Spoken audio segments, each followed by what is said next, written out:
네, 오윤혜 씨, 어서 오십시오. 반갑습니다. 오윤혜입니다. 예. 제가 성인이 되고 첫 투표가 제가 예. 02학번이니까. 예. 아, 02학번이십니까? 네, 이명박 대통령 때 제가 이제 저는 제 또래인 줄 알았는데 상당히 젊으시군요. 네. 여러분 저를 대신해 싸워주세요. 저는 이제 인구가 특히 많은 TK, PK 분들에게 이런 말씀을 드려보고 싶어요. 예. 계속 찍었다가 또 그래 계속 찍었는데 네. 뭔가 효능감이 없으면 한 속는셈 치고 바꿔보기도 하고 저도 그랬거든요. 예. 이명박 후보를 찍었어요. 그 후유증으로 우리 권 앵커님 같은 경우에도 앵커에서 잘리고 굉장히 많은 후폭풍이 있었지만 그럴 줄 몰랐지. 근데 그때는 뉴스도 안 보고 전혀 무지한 상태에서 약간 이제 투표는 해야겠고 이름이 익숙하고 그래서 그래 찍고 왔단 말이에요. 그러니까 이번에도 속는 셈 치고 지금까지 하는 다른 선택을 한번 해서 못하면 5년 내내 욕하고 때리고 해도 되잖아요. 그렇게 좀 해주시면 어떨까라는 바람을 아주 가져봤습니다. 좋은 말씀입니다. 뭐냐 하면 아니 그러고 이건 이제 그 보수 대통령을 그 뽑았던 유권자들께도 한번 드리고 싶은 나의 선택에 그러니까 꼭 진보를 선택하라 이런 얘기가 아니고 보수 후보를 선택하는 기준에 있어서 뭐가 달라져야 되는지 한번 생각해 보셔야 될 것 같아요. 뭐냐 하면 그중에 2명이 지금 탄핵을 당하고요. 뭐 감옥 가고 그것도 온갖 부패 때문에 감옥을 가고요.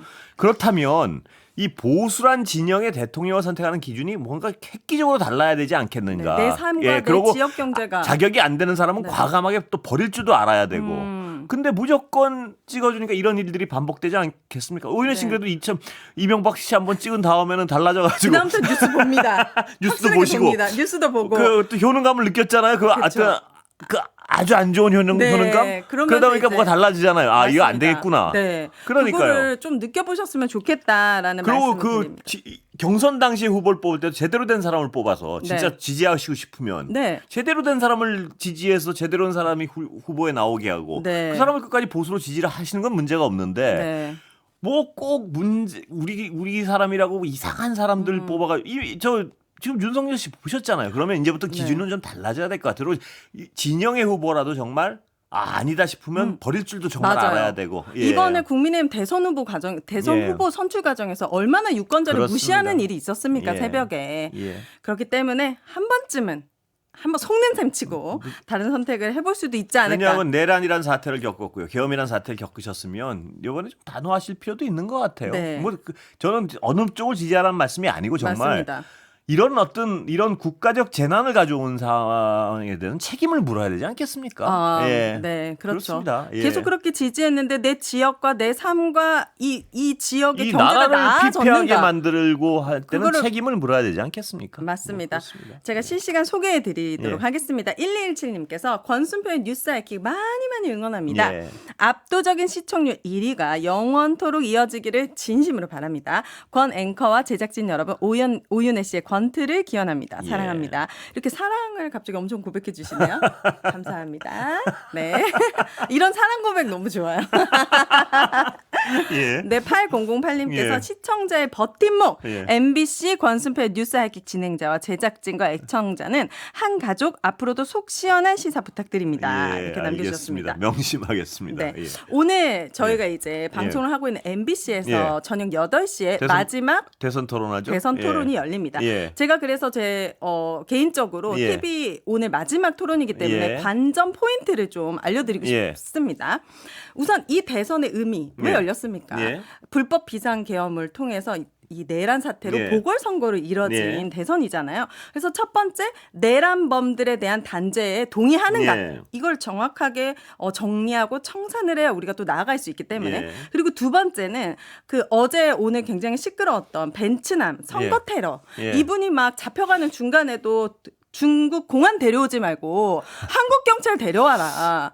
굉장히 위협적이고 이 정도면 참 심각하죠. 큰일입니다. 그런 얘기를 했고 또 속보를 보니까 아주대 커뮤니티에 이재명 후보의 살인 청부 글을 올렸다가 본인이 자수해서 지금 잡혔어요. 그렇기 때문에 이렇게 누가 혐오와 갈라치기를 조장하고 있는가 친중 프레임으로 사실을 왜곡하는가 이런 것들을 좀 이 큰 두 가지를 좀 지켜보면 아주 좋은 측면입니다. 그리고 6849님이 내란 발생 후 거의 6개월이 다 돼가는데 구속 수감된 국무위원은 한 명도 없다는 게 서글프네. 이제 수사하고 네. 연루 정도에 따라서 구속되고 처벌받고 이래야겠죠. 그동안 너무 검찰이 제대로 수사를 안 해가지고 네. 방금 전에 박은정 의원 모시고 여러 가지 얘기 나눴지만 네. 이제는 수사해야 될 거예요. 예. 이게 이 재판이 좀 비공개로 되면서 예. 사실 어떤 정당이 유리한가를 생각해 봤을 때 예. 이렇게 많은 증거들이 나오잖아요. 예. 그런데 우리는 그거에 대해서 볼 수도 들을 수도 없어요. 예. 사실 이거는 내란 때문에 일어난 대선인데 예. 이 가장 중요한 내란의 과정을 우리 국민들이 모른다? 예. 이거 굉장히 잘못됐다. 하나하나 구석구석 드러날 수밖에 없을 겁니다. 예. 맞습니다. 예. 자, 그리고 제가 정말 이해하기 예. 힘든 또 한 분의 정치인이 계십니다.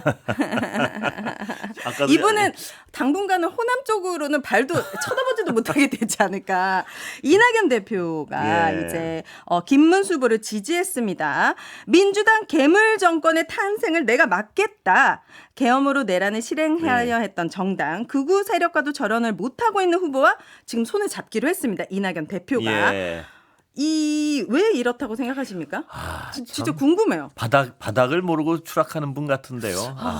예. 아니 그러니까 무엇을 위해서? 이거 추정이에요. 네네. 추정. 뭐 이제 왜 이렇게까지 망가질까? 네. 궁금하잖아요. 왜냐하면 이 땅에서 정상적인 민주당에서 오선. 뭐 5선은 물론 이거 총리를 했고 당 총리 대표를 당 했잖아요. 대표도 했고. 근데 이렇게까지 다선, 망가지는 네. 이유가 도대체 뭘까? 그럼 뭘까요? 하나는 일단은 욕심이 있었는데 욕심이 무너지면서 나타나는 분노? 뭐 그러니까 내 자리인데. 아니 분노를 예. 지금 내 자리 이렇게 푼다고요? 아니 그러니까 온갖 그 좋은 걸 다 했잖아요, 평생. 그러면 자족할 줄 알고 자기가 어떤 돌아볼 줄 알면 이런 행위까지는 안 할 텐데 네. 제가 추정하기로는 네. 지금 이재명 대표 자리가 내 거 같고 막. 대선 예. 후보만 못했군요, 본인이. 그렇죠. 내 거 같고 내 걸 뺏긴 거 같고 내 억울하게. 자리인데, 네. 예. 그러니까 거기서 나오는 분노, 증오, 막 저 깜도 안 되는 사람이 내 자리를 가지고 와? 뭐 이런 어떤 말도 안 되는 망상 이런 것들이 그래요? 이제 끝없이 자기를 망가뜨리는 것 같아요. 그러니까 자기를 객관적으로 돌아볼 줄 모르면은 네. 자기를 망가뜨리는 것 같아요. 네. 결국은 그게 주변에 또 참모진이 안 계시나 보니까 이런 사람들이 네. 이런 분들이 참모 말을 잘 안 듣잖아요. 귀를 좀 닫죠. 약간 윤석열 씨랑 비슷하네. 윤석열 씨 봤잖아요. 진짜 귀가 있는데 들리지 않는 그러니까 신기한 어떤 현상. 이런 분들이 자기를 돌아봤으면 네. 내가 적절한 위치는 거기까지였구나를 알고 네. 그럼 제가 보기엔 그 자리까지도 대단한 것 같은데요. 많이 운이 갔죠. 좋았다. 많이 갔죠. 네. 그러면은 자족할 줄 알고 이래야 될 텐데 이게 더 가고 싶었는데 그 자리를 뺏긴 거라고 착각을 하는 거예요, 보면.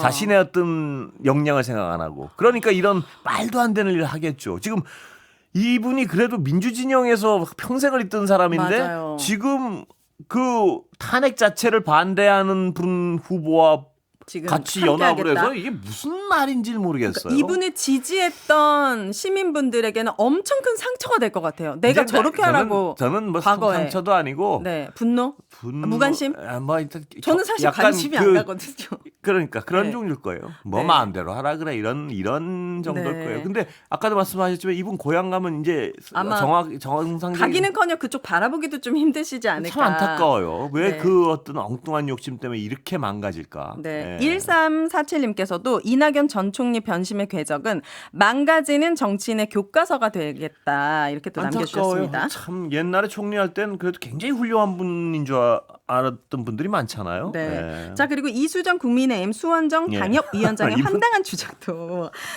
논란 중인데 이분이 한 현수막의 사진을 SNS에 올렸어요. 이 현수막은 경기도 수원시가 선거를 독려하기 위해 내건 건데 이 위원장은 대통령 선거일이 아니라 대통령 선거일이라는 주장과 함께 이거 공정할 거 기대도 안 했는데 너무 한심하다. 대통령 선거 쓰인 문구 옆에 이 구분선 있잖아요. 구분하는 거 이거 막대기 그걸 일로 본 거예요. 네, 사진 나오네요. 예. 그래서 이제 댓글에 네. 저게 1로 보이면 병원 가세요라고 하니까 이분이 그럼 2로 보임? 아니 이 정치가요. 네.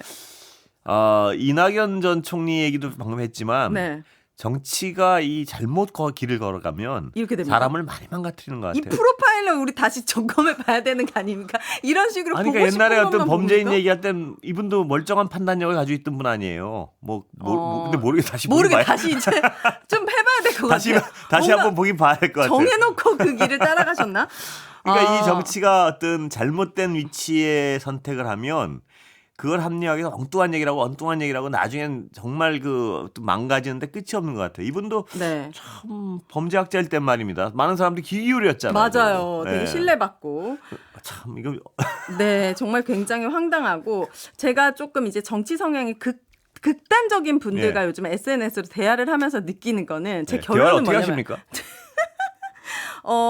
열심히 꾹 참고 합니다. 그러니까 좀 설득이 되시는 분들은 제가 조금 어떤 이게 싫어요라고 하면은 그런 것들의 근거를 드려서 SNS에서 대화를 하십니까? 네, 사실이 아니다. 대단하십니다.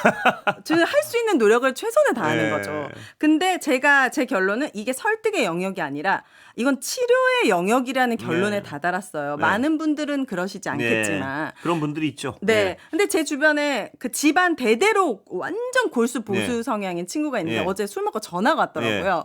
근데 이제 또 김문수 후보를 입에 올리더라고요. 그래서 제가 이제 입에 담을 수 없는 욕을 막 했는데 윤혜야 근데 지금 스피커폰이고 여기 식당이라서 여기 너 다 아는데 시끄럽고 지금 근데 이제 그 친구가 이번엔 제가 설득한 건 그거거든요. 한번 속는 셈 치고 욕을 해라 마음에 안 들면.